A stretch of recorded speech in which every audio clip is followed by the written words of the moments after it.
Hello and welcome to episode 2 of the Island Culture in Quarantine, and this week I am speaking with Alexis John, who is a culinary expert. She's a chef, she's a food educator, and she's also one of my very, very best friends who I've known for many years. We went to art college together back in the early 2000s, and in this episode we had quite an elaborate rig set up. Alexis is based in Bristol, and obviously I'm here in East London, both of us in lockdown. So this was done a few weeks ago, the sort of early part of the lockdown, and Alexis was teaching me how to make Shakshuka, which is a Moroccan dish, a Berber dish, consisting of eggs and tomatoes and paprika and all sorts of amazing things. And we did the whole lesson over Zoom, recorded the whole thing, and she walks us through the entire dish. So sit back, relax, and enjoy Alexis John teaching us all how to make Shakshuka. Alexi, my darling, how are you? Good. First of all, my name's Alexis. I've known you for 20 years, Alexis. You think I don't know your name? You keep calling me Alexi, but yes, I'm well. I've always called you Alexi. No, you've called me Lexi. Yeah, Alexis. Yeah. Alexis, my darling, how are you? I'm good, thank you. How are you? I'm very well, thank you. So this is a new for both of us. Yeah. You're going to teach me one of my favourite things that you've ever cooked me. So tell me a little bit about yourself first, for people who don't know you, who you are, what do you do? Well, originally I'm from Canada, hence the accent. That's usually the first question that everyone asks. Where are you from? You're not from here. And I always forget because I've been over here for almost 20 years. So I rarely remember that I sound the way that I do, but there you go. I have been cooking in restaurants, running catering companies, teaching at Pap Deli, teaching on my own, doing private chefing. And now the teaching has just become more and more something that I love because I get to see people really learning and enjoying food, which is, what we do it for. Amazing. And today you're going to be teaching me how to cook something, right? So we've gone through probably the most elaborate setup to try and make this work. From London to Bristol. From London to Bristol whilst we're in lockdown. I've got like 2 cameras set up, iPads, charging points, microphones all around this small kitchen in East London, and you've got a similar sort of thing. So I think we're already ready to go. What is it you're going to be teaching me? Well, it is one of your favorite dishes, and every single time you come stay or I come stay with you, you always say, "What's that thing I love? What's that thing I love?" The thing with the peppers and the tomatoes and the eggs. And it's shakshuka. So that's what we're going to be making. What's it called? Shakshuka. Shakshuka. Yeah. So originally it's This is Alexi's shakshuka. Whoever Alexi is. That's my nickname for you, darling. I know, well, it is now, yeah, for sure. Alexi. It just rolls off the tongue.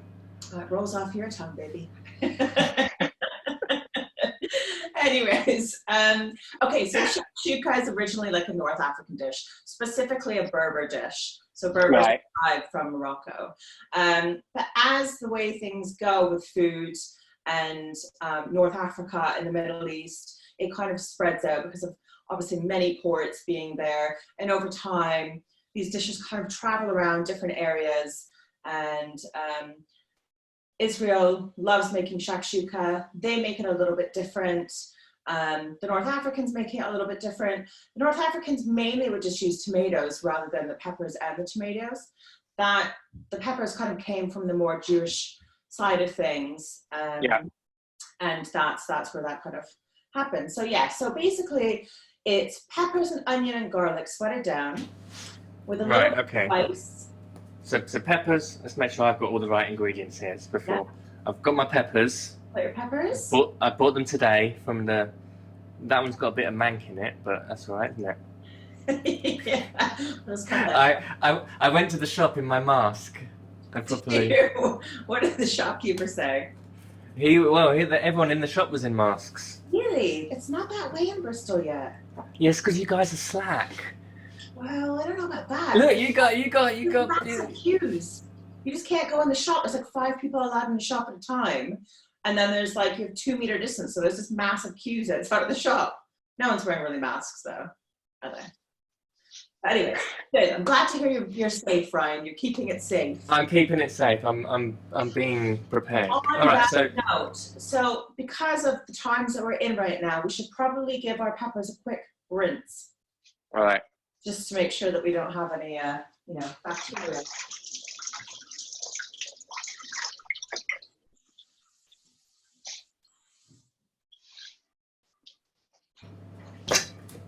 Okay, they're clean. Clean. Your hands are clean. We've washed our hands. I've cleaned my hands like 3 times in the last 20 minutes. In the 20 minutes. Like the rest of us. Okay. Shall we start cooking? Yeah. Just so let's just recap on all the things that we need.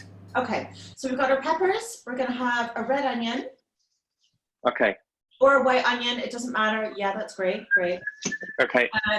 I've got a pretty hefty bulb of garlic. So I've got these 2 quite good size garlic cloves that we're going to use all of. Yeah, so yours is quite small. So I'd maybe use 4.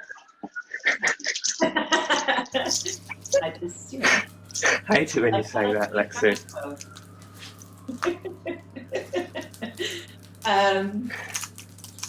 So use half of this. Yeah, use half of that. Remember, I'm my cooking skills are limited, shall we say? Yeah, but you did make an amazing curry last time I saw you. That went for days and days, and we just ate it every day. But I was happy with that. Okay, so you've got your 4 garlic cloves. I've got my 2 really large ones. We've got a teaspoon of ground cumin. All right. I'm using sweet paprika, smoked paprika. You can use hot smoked paprika, but I'm going to make a quick sauce. It's going to be really quite spicy, so I think I'm going to try and keep it. Yep, that's great. So that's I've got another paprika actually, a smoked one. I've got another paprika. Is that better? If you have smoked paprika, then I'd say you want to use that. The other paprika is great, but it doesn't have the smokiness to it, which is kind of what you want for this dish. Yeah, perfect. This one? All right, great. So yours is hot, which is fine. Okay, perfect. More of a kick, which I've got Aleppo chili flakes. I don't know if that's something you have, but Aleppo chili flakes are chili flakes that are ground down. It's a certain type of pepper. Yeah, that's fine. Yours have more seeds, which means there's going to be more heat, whereas the Aleppo doesn't really have any seeds. It's kind of just the outside that's been crushed down. So it's kind of more fragrant chili than like super heat. But if you add enough of it, you can still do it. Cool. Your 400-gram tin. I like whole tomatoes, but if you have chopped tomatoes, that's fine too. Yeah, great. All right. All right, great. Shall we begin? Yes. Okay. So we're going to take our red onion. Oh, and eggs. I've got eggs. Yes, and eggs. Yes. So we're going to 4 eggs for this one. So it depends on how hungry everyone is, how greedy they are, if they want 2 eggs or if they can manage with 1. I'm probably just going to have 1 egg, but I've got lots of friends to share with. Okay, we're going to take the skin off the outside of the onion. And it's really important at this point, so I just take the top and the bottom off and I cut it in half. To make sure that you get right down and you get that kind of papery outside. So sometimes you have to take off the first layer of the onion as well, because it's still quite leathery and it doesn't actually break down. So you'll end up just kind of chewing and it will never go anywhere. So yeah, so take that, so that kind of white level. Yeah. Take that off. Yeah, perfect. Okay. And is that enough? This one little thing? It should be. You just want to make sure if it so you've got the root end and then you've got the top end of the onion, and it's the top end of the onion where you'll find that kind of leathery, papery, dried onion skin. If it looks really nice nice and shiny, that usually means that it's fine. It's when it looks dull and leathery that it's all dried up and it's not very nice to eat. Okay, so this is You can do this one of two ways. You can either just slice it, and whenever I slice onions, I personally slice along the grain. So you'll see that kind of line going from root to the top of the onion, and that's the grain of the onion. And I choose, if you're dicing, you always want to run your knife that way. Your onion. Let's go with the pepper. Okay. So the pepper, I am just going to cut around the round stem so that you're just running the knife down. So you're kind of not cutting with seeds. And then you can see where you should cut once you've made that first cut. You don't want that white pith of the pepper. So if you have a little look, right? You're not really wasting much. You're just getting rid of that white pith and the seeds. Yeah. You can cut off the bottom bit as well, because there's still some good pepper to use there. So we've sliced our onions. We're going to dice our pepper. I'm going to do half of this red one as well.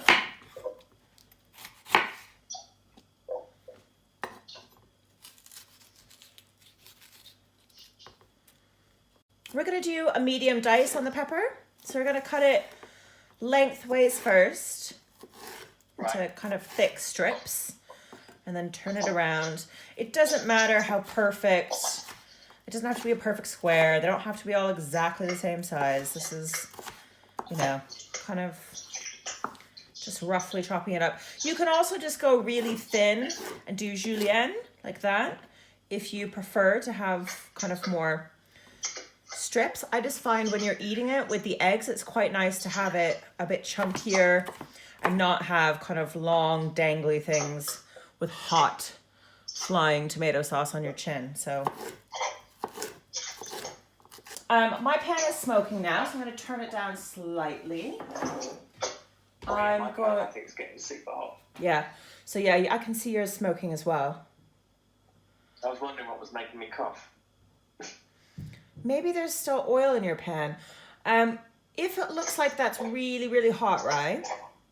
Yeah. Take it off the heat just while you're still going, because I can see it smoking from here. Okay, mine's smoking too. That's okay. I'm going to add about 2 tablespoons of oil. I'm using olive oil. And I'm going to add the onions straight in. They're going to start sizzling. This is a good thing. So I'm just going to drop some olive oil into it. Yep.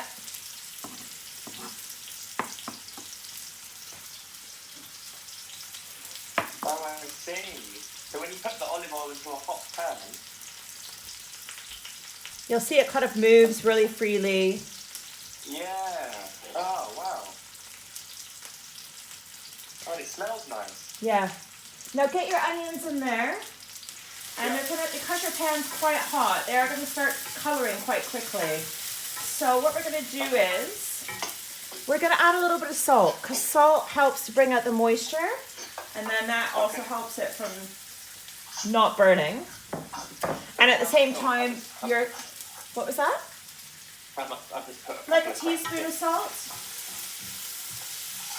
You're just kind of layering the seasoning, so you're not just seasoning at the end. You want to kind of season as you go. So give your onions this little stir around. You've got the salt in there. We're going to add our peppers now. Okay. But you just let the onion break up in the pan. Yeah. Cool. So adding the peppers. So the peppers are in. And this will kind of take the temperature down on the pan as well, because you're adding a lot into it. So the heat kind of disperses and it cools it down.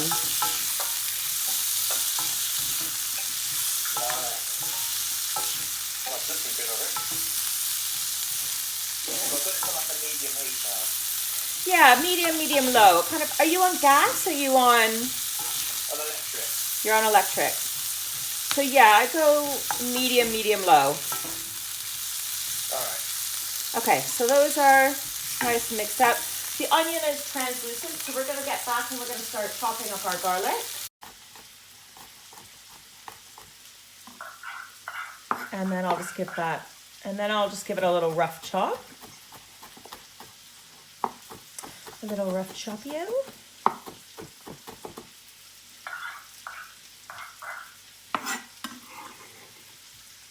And then you're going to get that straight in with the peppers and the onions. And give it a little stir. You want the peppers to maybe catch a little bit of color around the edges, but obviously not burn. You want them to be nice and soft.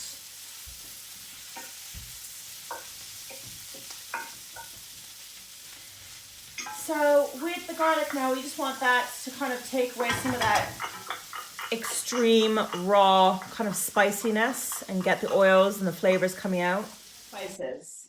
So we've got that cumin. I've taken whole seeds, toasted them, and then ground them. For me, that is that's my preferred method, because with seeds and stuff, when they're sitting on your or in your store cupboard or on a shelf or whatever, they do start losing the oils in them. So you really want to toast them to bring back the oils. You'll start seeing them change color. They'll go from pale to like a lightly golden color. That's not just the obviously heat toasting them, but it's also the oils that are starting to come out again, which then when you ground them, they're much more flavorful. So that smells really nice and smoky. We've got that smoked sweet paprika. And we have some Aleppo chili flakes, like I said earlier. So okay, so I can. So if I could either toast these now and grind them, or I could just use the ground cumin. Yeah. Maybe for time's sake, we'll just go with the ground cumin that you have. But next time you make it, you could toast those up. All right. So just tuck a teaspoon in now. Yes. Yep. Teaspoon in there. And you might just want to try and shake it around so it doesn't go all in one place. And then we're going to go... Oh. Are you okay? I'm sniffling. Oh, yeah. Okay, so it should look like your onions are nice and cooked right now. Everything's coated in that spice mix. Now is the time for our tomatoes. Now, are you using chopped or using flum? I'm using the can of chopped tomatoes. Okay, cool. So you're gonna get that. You're gonna get that. See, I know. I get everyone. I can't say tomato without an English accent, so I have to say. Okay, so we're gonna tip all of those in there now. And then just, if you're using whole plum tomatoes, you're just going to want to break those down.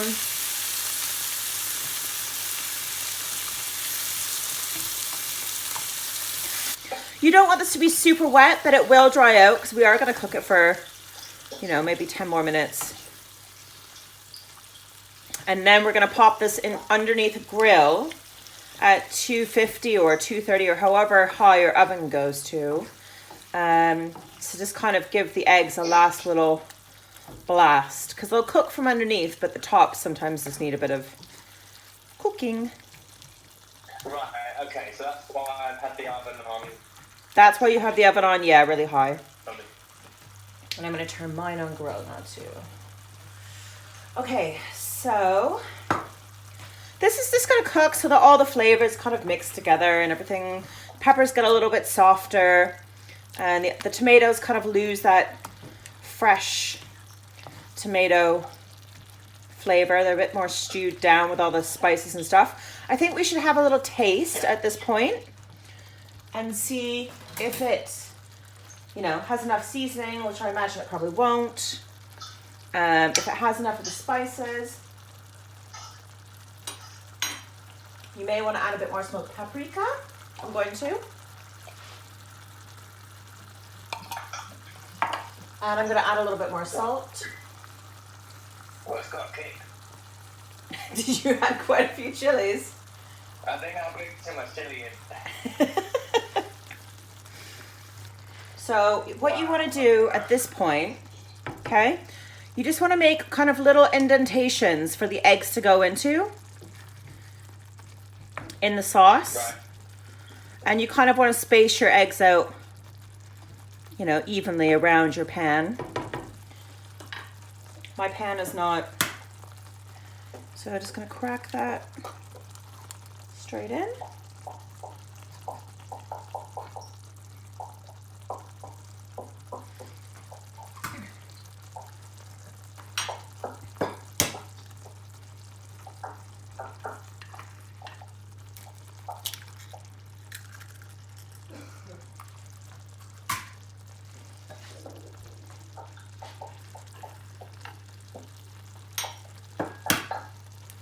Nice, very nice. Yeah. And just crack the eggs and stick them in. Yep, so you're making little holes. They might kind of fill up, so I just always have a spoon handy on the side just to kind of create another little well. And crack the egg straight in. And then when you've done that, you want to season the top of the egg with a little bit of salt. I'm just going to season mine because I like the way it looks with a bit of the Aleppo chili flake, but you could just do pepper or nothing at all.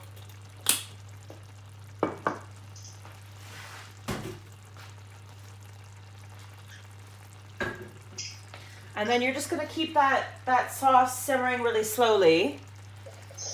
You'll start seeing the eggs kind of cook from the bottom up, and that's why they'll cook on the bottom quite quickly, but you will end up around the yolk finding that it's a bit more difficult to cook through at that point. So that's why we stick it onto the grill just for a few minutes. Just so it's... I see. You see? Amazing. Let's just have a close up of... 1/4 teaspoon of ground cardamom. And then you've got, I'm doing half a bunch of coriander. Because... Top of that? Yeah.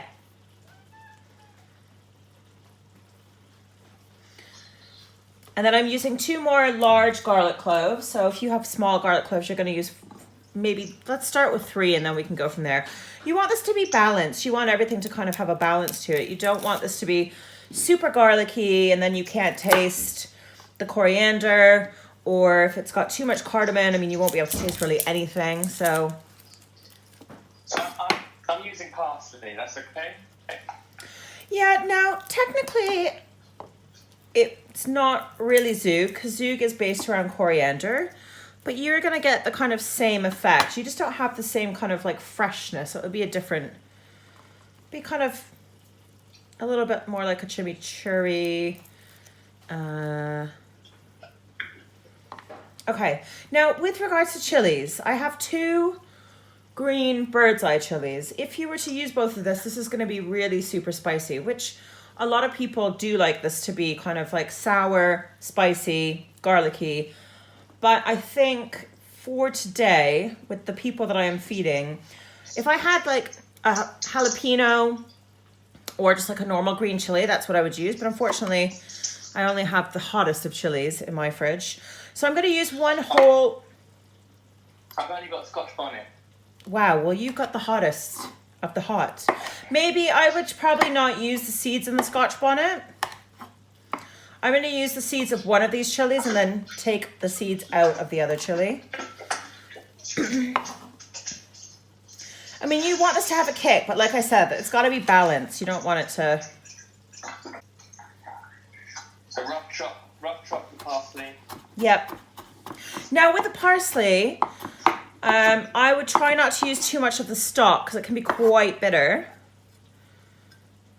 So try and just use the leaves at the top rather than the stalk. Whereas with coriander, you can use the stalk easily because it's not as tough or bitter. All right, cool. And I need to stick that into the food processor. Yeah. You've got a lemon. Yeah. Okay, so we're going to use... I think we're going to juice the whole thing. And with lemons, I always cut them on the diagonal as well. Back in the day, I think a fishmonger taught me this. Because if you cut it on the diagonal, then the top end fits nicely into your palm, and then it kind of creates a natural runway for the juices to come out. Ah. Okay, like that. Yeah, little tip from the top. Okay. I am going to. So the eggs are looking good. We're really close to the eggs being cooked now, which is good timing because we're almost there. Okay, so how much cardamom did you say? Teaspoon? A quarter teaspoon. A quarter teaspoon. Yeah. Okay. Okay, now I'm gonna go and turn my mixer on.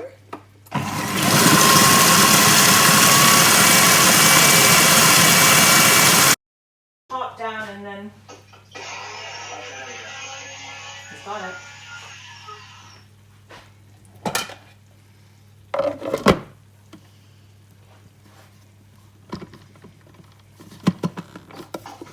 don't know why this is so hard to get out.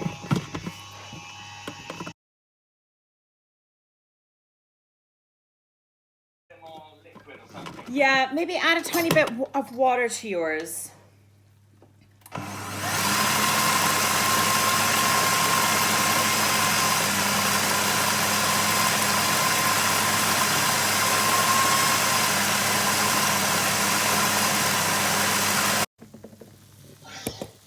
Done.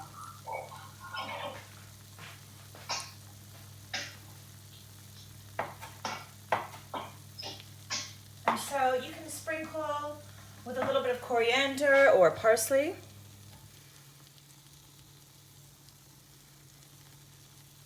And then you've got your nice kind of fresh sauce.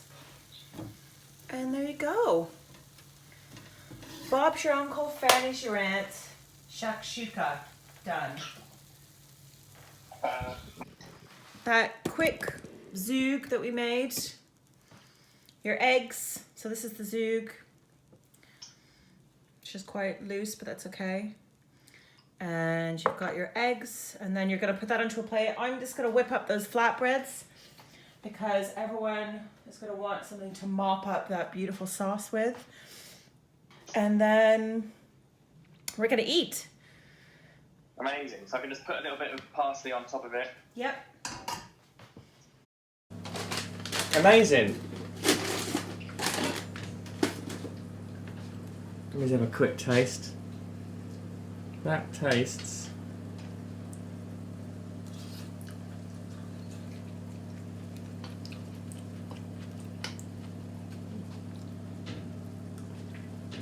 absolutely delicious. Absolutely delicious. Wonderful. Wow. Brilliant. Brilliant. Okay, babe. Well, enjoy. Mwah. Thank you so much. Mwah. It's been a pleasure. What a lovely thing to do on a Saturday afternoon. I when we're know. I quarantined. think we nailed it. We nailed it. I think that's absolutely brilliant. I'm going to take some pictures of this for you and Good. send. Thank you. And I will do the same. thank you very much. Pleasure. Enjoy, and I'll speak to you later. Mwah. Okay. Bye. Mwah. Okay.